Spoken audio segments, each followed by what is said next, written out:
Forex trading क्या 13 billion years पहले शुरू हुआ था, या क्या इसकी शुरुआत 4 बिलियन ईयर्स पहले हुई थी, जब पृथ्वी की टेक्टोनिक प्लेटों ने एक दूसरे से अलग होना शुरू किया था? आपको ये सुनकर आश्चर्य नहीं होगा कि फॉरेक्स ट्रेडिंग इतना पुराना नहीं है, लेकिन यह अभी भी एक समृद्ध इतिहास के साथ हजारों साल पुराना है और सहस्राब्दियों से चले आ रहे किसी भी मानवीय प्रयास की तरह global events, politics and technology की ताकतों ने लोगों के फॉरेक्स ट्रेडिंग करने के तरीके को अनुकूलित किया। आज हम इस वीडियो में प्राचीन समय से लेकर आज के मॉडर्न डेमोक्रेसी तक सेंट्रल बैंक्स और टेक्नोलॉजी के साथ फॉरेक्स ट्रेडिंग के इतिहास का वर्णन करेंगे, जो हर किसी को दुनिया के सबसे बड़े मार्केट प्लेस तक पहुंच प्रदान करेगा।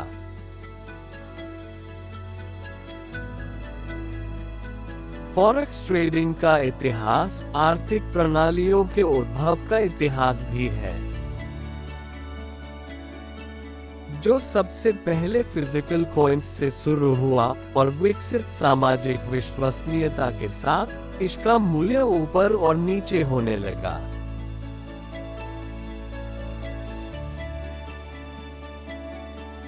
प्राचीन काल में सबसे पहले मेसोपोटामिया जनजातियों ने वस्तुओं का आदान प्रदान के साथ फॉरेक्स ट्रेडिंग का पहली विधि शुरू की, जिसे वस्तु विनिमय प्रणाली के रूप में जाना जाता है।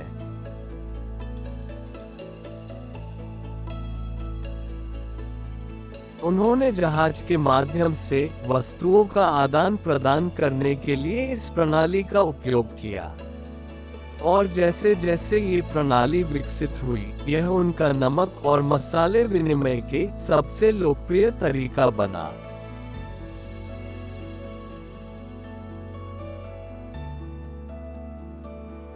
धीरे धीरे इस प्रक्रिया मॉडर्न डे इराक में स्थित बेबीलोनियन तक और पूर्वी भूमध्य सागर में फोनिशियन तक प्रसार हुआ।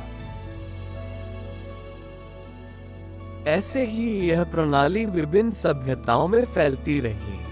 हजारों वर्षों के उपयोग के बाद 6th सेंचुरी BC में सोने के सिक्कों को अपनाने के साथ वस्तु विनिमय प्रणाली में सबसे महत्वपूर्ण परिवर्तन देखा गया।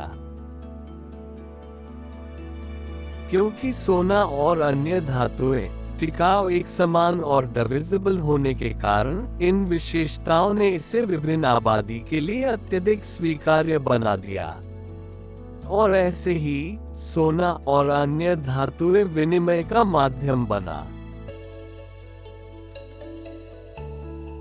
हालांकि मेटल बेस्ड करेंसी का अंतर्राष्ट्रीय स्तर में उपयोग करना चुनौतीपूर्ण हो गया, क्योंकि गोल्ड और अन्य मेटल करेंसी का मूल्य निर्धारित करने के लिए कोई मानकीकृत तरीका नहीं था। इस समस्या को हल करने के लिए एक तरीका सामने आया, जो एक धातु में सिक्के उत्पाद का उपयोग करना था।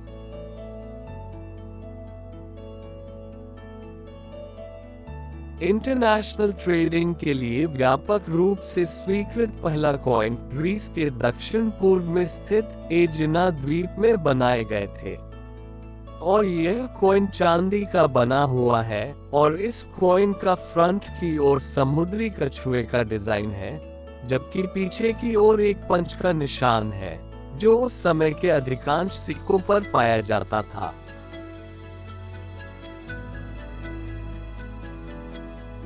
चौथी शताब्दी AD में मनी चेंजर्स ने रोमन एम्पायर में होली लैंड में स्टॉल स्थापित करके लोगों को शुल्क के बदले पैसे बदलने में मदद की।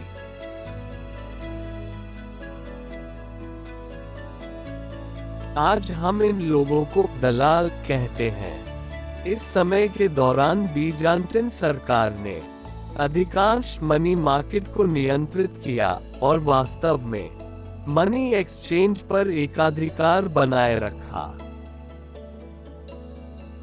13th सेंचुरी में फ्लोरेंस रिपब्लिक एक प्रमुख यूरोपीय और भूमध्य सागरीय शक्ति के रूप में सामने आया। जब फ्लोरेंस ने 1252 से 1533 तक सोने और चांदी के सिक्के ढाले, सोने का सिक्का जिसे फियोरिनो डोरो या फ्लोरन के नाम से जाना जाता है और इसमें सोने की मात्रा निश्चित होती है।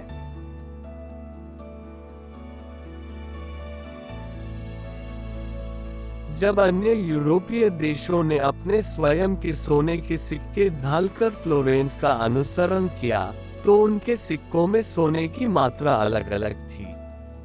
परिणाम स्वरूप फ्लोरिन गोल्ड कॉइन शीघ्र ही अंतर्राष्ट्रीय स्तर पर एक स्टैंडर्ड करेंसी बनकर सामने आया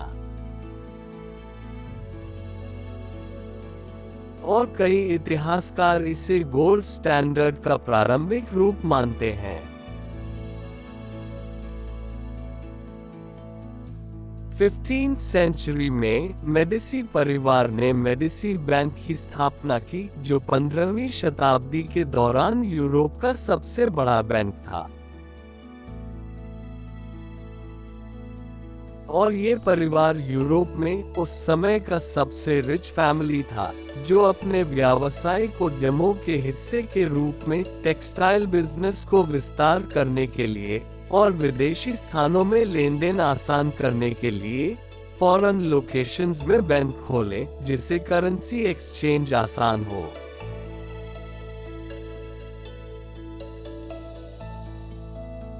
आवश्यकता अनुसार धीरे धीरे बैंक की पॉलिसी में परिवर्तन के साथ मेडिसी बैंक ने नॉस्ट्रो अकाउंट बुक बनाई, जिसमें फॉरेन और लोकल मुद्राओं का लेन देन दिखाने के लिए 2 कॉलम वाली प्रविष्टियां थी। इसी प्रकार से फॉरेन करेंसी या फॉरेक्स ट्रेडिंग को बढ़ावा मिला। जैसे जैसे करेंसी का उपयोग से यूरोपीय अर्थव्यवस्था बढ़ी, 17वीं शताब्दी में एम्स्टर्डम ने फर्स्ट फॉरेक्स मार्केट स्थापित किया, जहां पे हॉलैंड और इंग्लैंड के बीच में करेंसी एक्सचेंज शुरू होने लगा।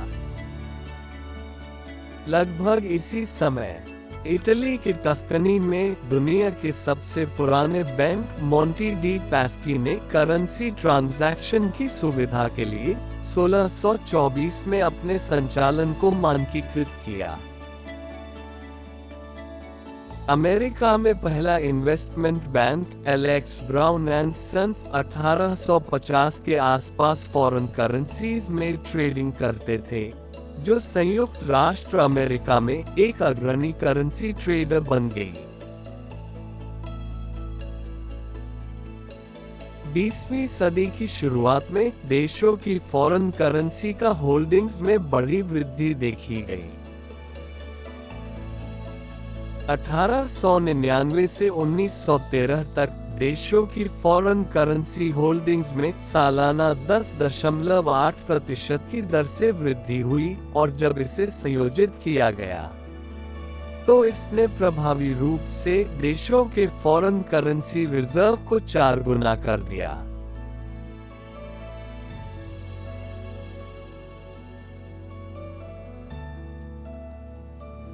उस समय करेंसी ट्रेडिंग पेरिस, न्यूयॉर्क और बर्लिन में सबसे अधिक सक्रिय था, लेकिन 1913 तक दुनिया की लगभग आधी विदेशी मुद्रा ब्रिटिश पाउंड स्टर्लिंग का उपयोग करके संचालित की जाती थी, और लंदन में फॉरेन एक्सचेंज ब्रोकर्स की संख्या 1902 में केवल 3 से बढ़कर 1913 तक 71 हो गई।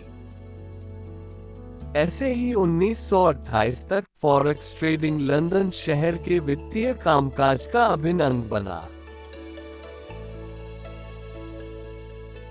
देशों की आर्थिक विकास के साथ मेटल कॉइन्स भारी और इम्प्रैक्टिकल होने के कारण पेपर करेंसी मेटल कॉइन्स का स्थान ले लिया।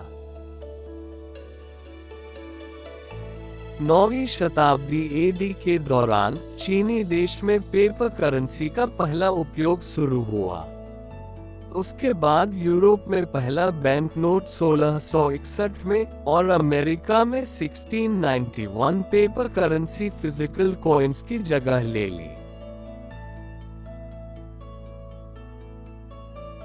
जब पेपर करेंसी का उपयोग शुरू हुआ, कुछ देशों ने आवश्यकता से ज्यादा कागजी मुद्रा मुद्रण की, जो प्रभावी रूप से विश्व स्तर में इन्फ्लेशन कंट्रोल करना मुश्किल हो गया। परिणामस्वरूप देशों ने अपनी करेंसी का मूल्य सुनिश्चित करने के लिए गोल्ड स्टैंडर्ड का उपयोग करना शुरू किया। गोल्ड स्टैंडर्ड ये सुनिश्चित करता है कि सरकार सोने के मूल्य के अनुसार किसी भी पेपर करेंसी को भुना लेगी। दूसरे शब्दों में, गोल्ड स्टैंडर्ड को हम ऐसे बोल सकते हैं, कोई देश केवल उतनी ही नेशनल करेंसी जारी कर पाएगा जितना उनके पास गोल्ड रिजर्व्स में होगा।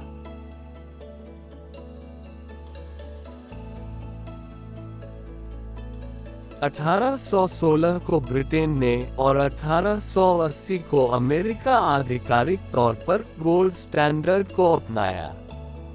ऐसे ही पश्चिमी यूरोपीय देशों और रूस ने भी गोल्ड स्टैंडर्ड को लागू कर लिया। लेकिन दुनिया एक के बाद एक लगातार 2 विश्व युद्ध देखने के बाद भूखमरी से मृत्यु, आर्थिक दबावों और वित्तपोषण के लिए पेपर मनी प्रिंटिंग में असमर्थता के कारण अधिकांश देशों ने अंततः गोल्ड स्टैंडर्ड को त्याग दिया। 20वीं सदी के पहले कुछ दशकों में अमेरिका और दुनिया के अन्य हिस्सों में आर्थिक और राजनीतिक संघर्ष देखा गया। वर्ष 1944 द्वितीय विश्व युद्ध के अंत में अमेरिका, कनाडा, कई पश्चिमी यूरोपीय देशों, ऑस्ट्रेलिया और जापान ने आर्थिक संबंध बनाने के लिए ब्रेटन वुड्स समझौते पर हस्ताक्षर किए। ब्रेटन वुड्स समझौते ने उनकी करेंसी को गोल्ड की सम विनिमय दर से +1% से -1% के बीच उतार चढ़ाव की अनुमति दी। परिणामस्वरूप अंतर्राष्ट्रीय मुद्रा कोष IMF और विश्व बैंक का भी निर्माण हुआ।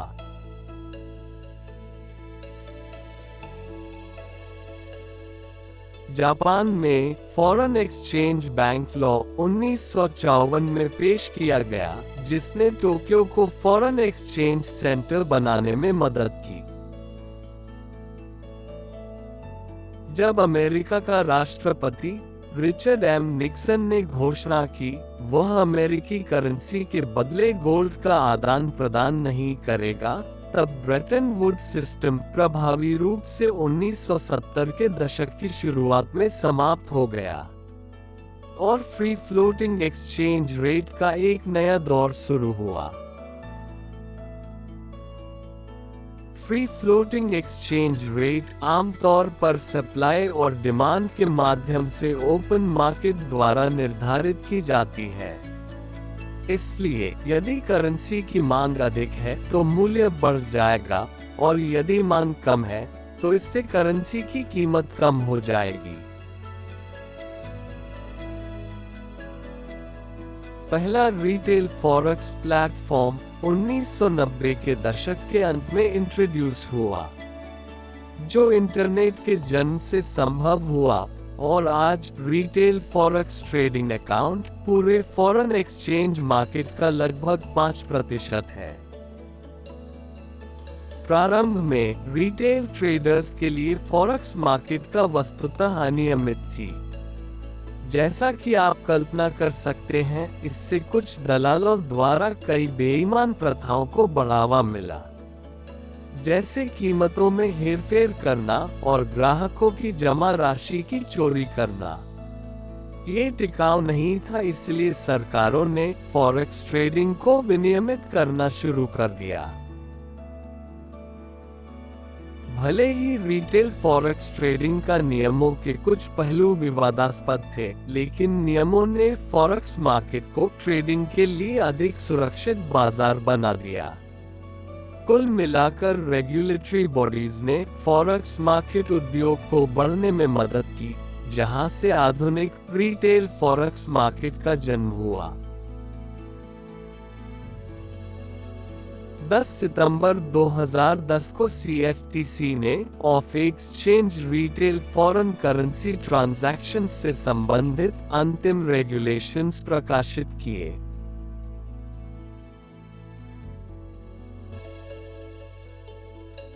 इन रेगुलेशंस ने लीवरेज के ऊपर एक सीमाएं लगा दिया, जो आज भी फॉरेक्स ट्रेडिंग की रेगुलेशंस का सबसे विवादास्पद पहलू।